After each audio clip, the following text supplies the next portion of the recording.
Oi, gente, estamos tentando agora falar com a Aressa Michele na live de hoje, superando desafios, hashtag bate-papo de cara limpa. De cara limpa em todos os aspectos. A gente tentou umas duas vezes, nós não conseguimos, acho que foi uma questão de conexão. Estou mandando já o envio para ela, professora. Olá, Silvane Aressa. Eu já mandei um convitezinho para você. Vamos ver se consegue, né?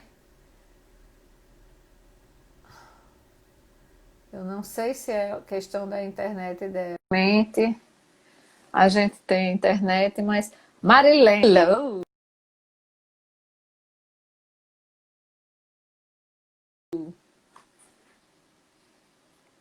Como está, Mari? Vamos lá, conectando. Tá conectando, gente. Oh, Até que sim, enfim! que difícil! É, mas isso é a internet. Até os famosos, Até os Gente, a Aressa, advogada, ela é de Santos, está em Oi, Barcarena, no Pará. Mas essa mulher tem é, tanta história. Bom, quando você é, nasceu, já foi com a doença congênita. Como é que foi isso? Conta pra gente. isso. Tá, eu tinha um sopro severo, tem o nome de CIA. Eu tive que me submeter a uma pressão intra-auricular. Eu nasci com isso, aí fui internada, o negócio piorou que eu peguei um vírus hospitalar, minha mãe muito novinha, com 19 anos, Oh, teve coragem de me tirar de um hospital porque queria me levar para um melhor, mas aí o médico dizia, ih, ela não sobrevive, e ela fez isso com muita coragem. E aí a vida é muito boa, coloca as pessoas certas, tá? é. Então, aí, enfim, começou Mas assim essa história. você se operou e conseguiu a pessoa certa, no caso, o médico Tá, no certo com quantos caso, anos? para operar de vez aos 10 anos de idade, meu pai dava aula, conheceu um outro professor em Santos, e esse professor era irmão do Adib Jatene, que é um dos maiores, já faleceu, infelizmente, mas um dos maiores cardiologistas, né, do Brasil. E nessa ocasião, porque a mamãe ela tinha medo que eu operasse. Tá? Então foi uma infância de eu tentando ser curada por meios alternativos. Então eu fui com os meus pais para vários lugares de cunho religioso, dos mais diversos, justamente nessa ânsia por cura. E, sinceramente, um crescimento de alma, assim, muito grande, Que justamente bom, para a né? gente por Seus ter pais eram participado evangélicos disso. na época ou não? Não, não, não, não, nunca foram, eram católicos. Tá? Certo. Meu pai e minha mãe sempre foram católicos. E você era E, uma mas criança que podia brincar, correr, porque com esse problema tão grave no não, coração, como é que você se isso. sentia perante as outras crianças? Sofria Então, bullying? como eu fui os médicos disseram que eu não ia sobreviver, os meus pais resolveram encomendar outro bebê. Vai que. E veio a minha irmã, a Amanda, 2 anos e 8 meses mais nova que eu, meu neném. Tá. E ela. A gente brincava junto, cresceu junto tal. E eu tinha as ideias, ela põe em prática, ela é muito esperta. E assim, sempre foi minha companheira, nós somos muito companheiras até hoje, eu e a Amanda. Posso falar o nome da minha irmã? Pode, claro. Então, e assim, em relação a bullying, tá? Para aumentar um pouquinho o grau de algum sofrimento que sim aconteceu, eu sempre fui gordinha. Sempre. Porque aquele raciocínio de mãe, se comer bem, vai ter saúde. Né? Então, eu sempre fui bom prato e não podia fazer exercício. Conclusão, eu tinha um peso elevado. Mas, ao mesmo tempo, veja bem, o que é realmente algo muito ruim para as crianças em geral, as crianças sofrem bullying, e eu tinha tendência a ser tímida, tal, mas ao mesmo tempo eu tenho um carisma muito grande, assim, de saber lidar com o outro, né? Então, para alguém querer me fazer mal, eu precisava entender como eu estando sendo realmente magoada, machucada, e eu conseguia reverter isso. Então, eu sempre fui vista como alguém que era confiável, alguém tímida assim, mas as pessoas, mesmo da minha idade, os coleguinhas chegavam em mim como alguém que se pode confiar. Então, assim, um ou outro tentava me magoar, mas como eu não tenho esse ânimo de deixar magoar, né? Então isso para mim foi bem superficial, bem Mas você tranquilo. me disse que quando você se operou, sua vida mudou. Aí, se ela mudou, significa que você vivia sobre aquele negócio, tá doente, não pode, papapá, né? Talvez. Sim, sim, Isso. sim, tenha E as certeza disso. pessoas talvez também de lhe apontar, eita, olha, ela tem um problema, ela. Porque assim, vamos brincar, e você não. Aí alguém, Não a pode. criança, né? Não posso, eu tenho um problema. Então, talvez isso tenha pesado.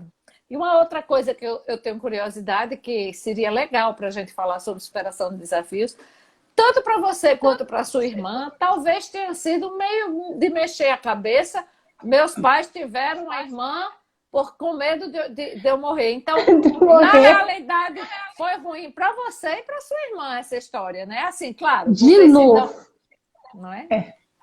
Não, de novo é uma questão de como toda pessoa ela tem como vai absorver aquilo que acontece, como é que Exato, você sente, tá? E cada um passa por dramas parecidos e sente de forma diferente. com certeza. A minha irmã, eu sempre senti, mas sempre mesmo, que ela era presente de Deus, sabe?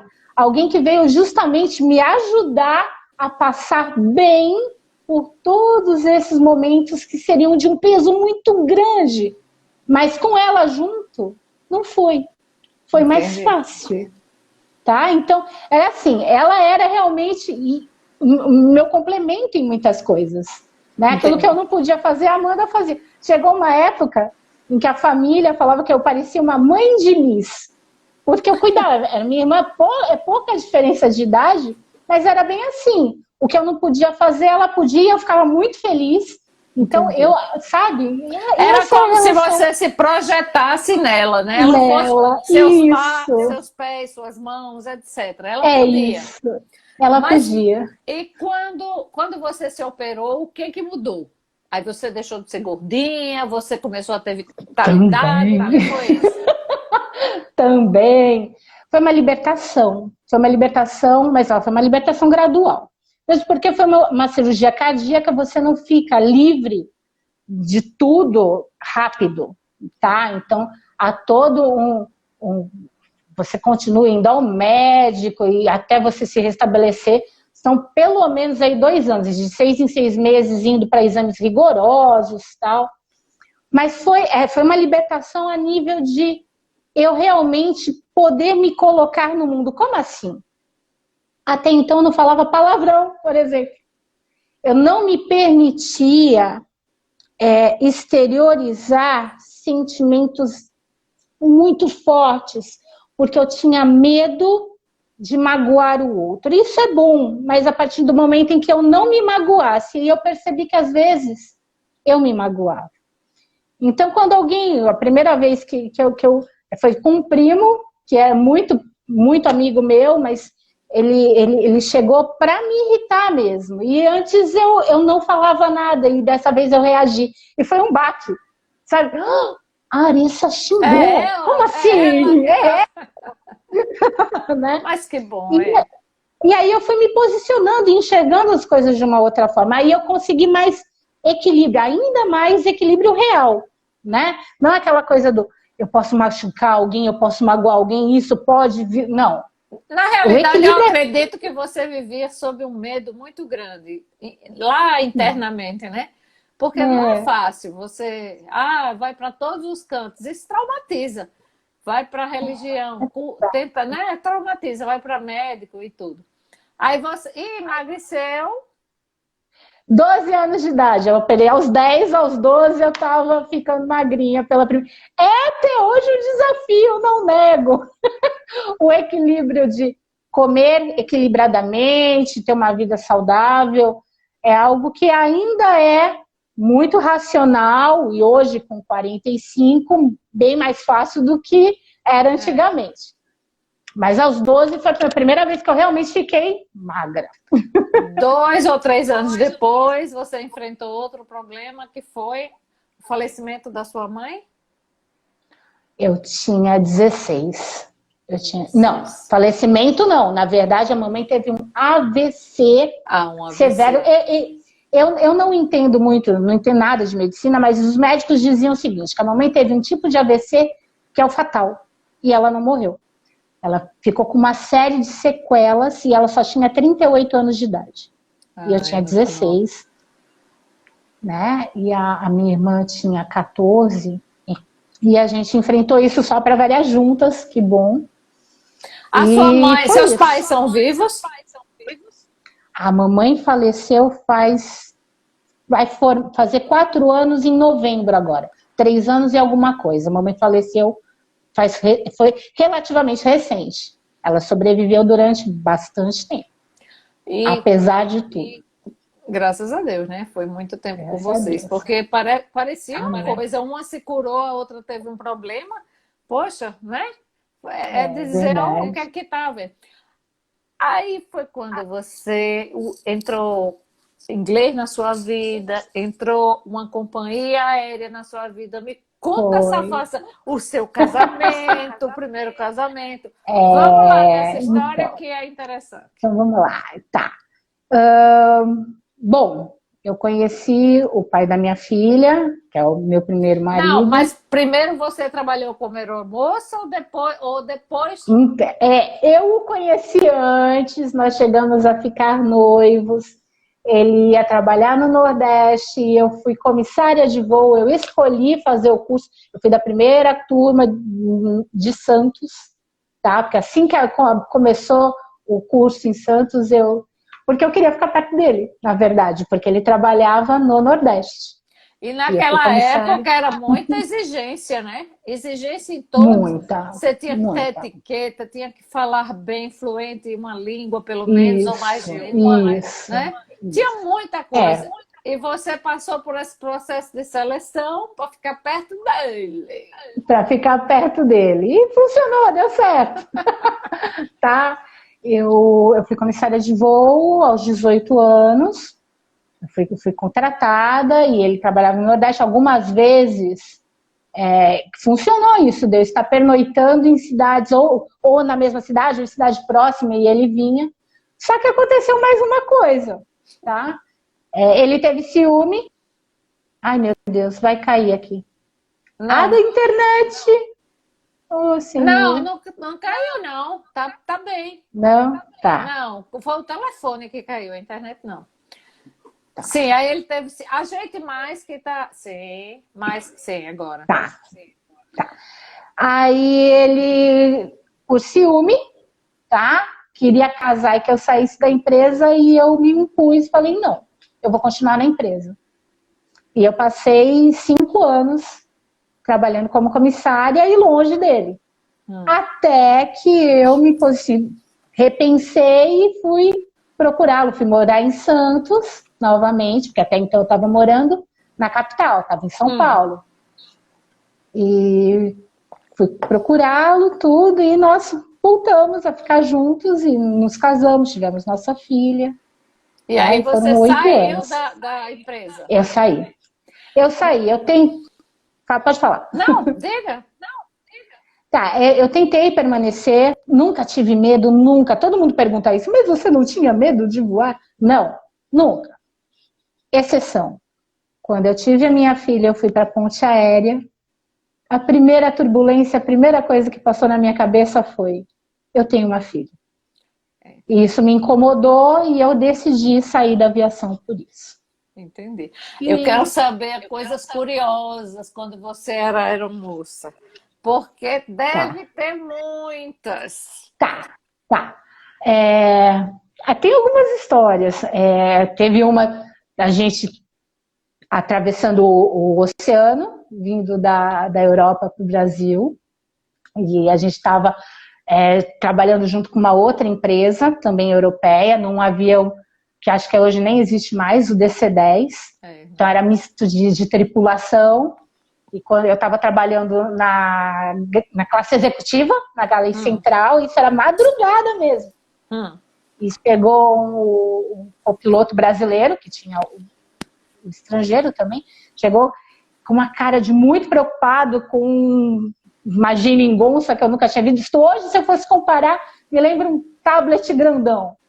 E falando que ele tinha perdido totalmente comunicação com tudo, não via nada, não sabia de nada, nem ouvir, nem falar, nem visualização, nada.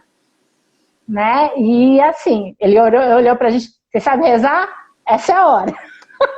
E a gente tendo que passar tranquilamente para os passageiros. Os passageiros que nada estava acontecendo. Nossa. E assim, logo depois amanheceu, tá? Mas obviamente eram tripulantes técnicos que tinham uma capacidade muito boa, tá? Amanheceu, já estava a direção, eles sabiam, óbvio. E foi por visualização.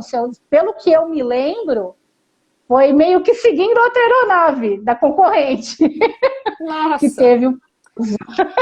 E vocês passaram muitos, assim, perrengues com... Você passou com passageiro chato, assim, briga dentro da aeronave, passageiro que não respeitava. E era melhor a aviação naquela época ou hoje? A aviação hoje ela é diferente porque ela exige menos do comissário. As coisas tem menos coisas para se fazer. O comissário e a tecnologia também ajuda, tá? Isso que eu estou contando para ti foi em 1995, 96, né? Então hoje é uma outra realidade em termos tecnológicos também. Então lá naquela época se servia a refeição completa. A gente vai fazer primeira classe com talheres. Talheres de verdade. Não era assim, o povo, inclusive, roubava, furtava talheres, furtava tudo do avião. Nunca vi um negócio daquele. Não era? Eu acho que vocês ficavam loucos, cobertores, os conjuntos de talheres, os copinhos, a xícara era xícara, refeição mas assim, era refeição. A maior parte do que embarcava, se fosse tanto para a classe executiva quanto para a turística, era realmente descartável. A gente contava com as pessoas levando. Primeira classe, não. Primeira classe era até cerâmica, um negócio realmente requintado. Era muito bonito. Mas aí também não levavam, não. Não levavam, não. Mas a Marilene está dizendo copos de cristal. Marilene, e era mesmo. Mas eu fiz muitos voos e a refeição era assim, você escolhia entre o filé mignon com não sei o que, e, né? E era talheres de aço inox, bem bonitinhos, pequenininhos. Era isso. E brigas assim, encheção de saco de gente, cantada, essas coisas assim. Você teve isso? Não conta nada para ninguém, não. Os voos para Brasília sempre foram os piores. Meu Deus do céu. Nesse sentido, impressionante. É mesmo? E briga. Porque as autoridades se acham as autoridades, né? Impressionante. Se acham donas do mundo, né?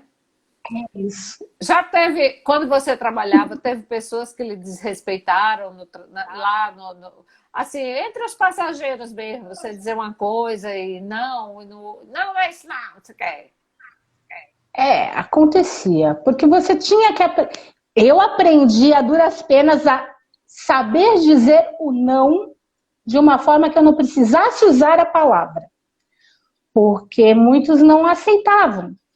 Você tem horas, você tem regras a cumprir, tem todo um regulamento, o que pode e o que não pode. E dependendo para quem você dissesse não, tá? Era como se você estivesse ofendendo a pessoa. Entendeu? E outra coisa, o que acontece? Quando você se depara com alguém que você percebe, a gente percebe com facilidade que é mais difícil, você passa a bola para quem manda. Então é o chefe de equipe que resolve. Tá? Então isso eu aprendi muito rápido. Entendi. Tinha autonomia, sim, eu podia tomar algumas decisões, sim, e isso era bom na empresa que eu trabalhei, tá? Ela dava uma certa autonomia para os tripulantes, mas quando o negócio ficava um pouquinho mais sério, eu passava para quem mandava mais. Você já Simples assim. presenciou quando você trabalhava? Antes disso, a Eliana Maiorano está perguntando por quê. Eu imagino que o porquê que ela está perguntando é o lance de Brasília, dos voos para Brasília. Mas você já presenciou quando você trabalhava as pessoas que foram retiradas da aeronave por algum motivo ou nunca teve Sim, isso no seu sim, voo? sim, sim. Vou para Los Angeles. Eu presenciei isso, sim. Sim. O rapaz tinha embarcado, mas já tinha portas fechadas, tudo, e teve um comunicado para que ele fosse desembarcado da aeronave, era estrangeiro, eu não sei, eu estava na classe turística, isso aconteceu lá para frente, mas eu lembro muito bem de ter visto aí o desespero dele, porque ele não queria ser desembarcado, tá? E vai coercitivamente, vai à força, não tem jeito. Então, entraram policiais e o retiraram da aeronave, já vi isso sim. Tá? E Aqui, não é bom, não.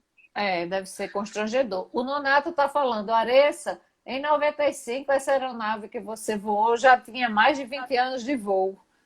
Ele sabe mais do que eu, porque o Nonato, ele, se eu não me engano, ele era da parte de manutenção.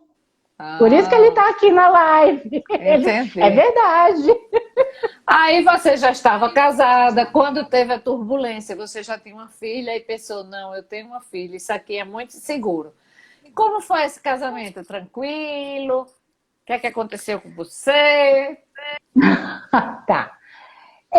Bom, iniciando vida conjugal, todo mundo junto, família tal. E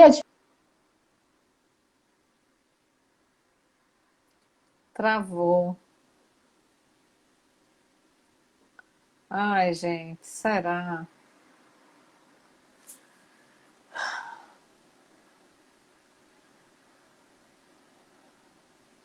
Vamos esperar um pouco, né? Travou, legal.